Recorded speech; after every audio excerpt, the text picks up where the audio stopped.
প্রধানমন্ত্রী মুখ্যমন্ত্রী থেকে মন্ত্রী একটানা ৩০ দিন জেলে থাকলে মন্ত্রিত্ব খোয়াতে হবে।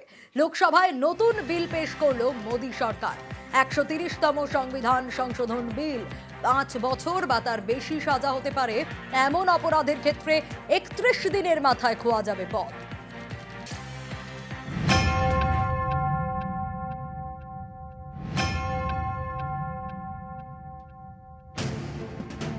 প্রধানমন্ত্রী মুখ্যমন্ত্রী থেকে মন্ত্রী এবার একটানা ৩০ দিন জেলে থাকলে মন্ত্রিত্ব খোয়াতে হবে। হয় তিনি নিজে ইস্তফা দেবেন, না হলে ৩১ দিনের মাথায় তার মন্ত্রিত্ব খারিজ হয়ে যাবে। বুধবার এই মর্মে লোকসভায় বিল পেশ করলেন কেন্দ্রীয় স্বরাষ্ট্রমন্ত্রী অমিত শাহ। জানিয়ে সংসদে তুল কালাম।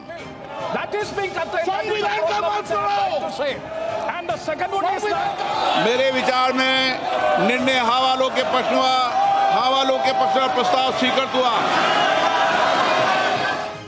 ১৩০ নম্বর সংবিধান সংশোধনী বিলে বলা হয়েছে, প্রধানমন্ত্রী মুখ্যমন্ত্রী এবং মন্ত্রী ৫ বছর বা তার বেশি সাজা হতে পারে এমন অপরাধে একটানা ৩০ দিন জেলবন্দি থাকলে মন্ত্রিত্ব ছাড়তে হবে।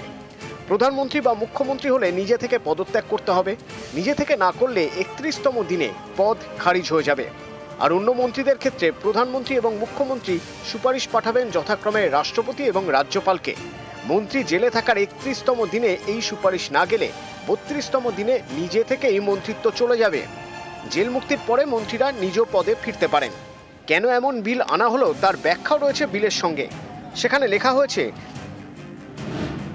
জনপ্রতিনিধিদের উচিত রাজনৈতিক স্বার্থের ঊর্ধ্বে উঠে জনস্বার্থে কাজ করা।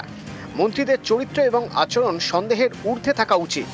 একজন মন্ত্রী যদি গুরুতর অপরাধে অভিযুক্ত হন, গ্রেপ্তার হন, তাহলে তা সাংবিধানিক নৈতিকতা এবং সুশাসনে প্রভাব ফেলতে পারে।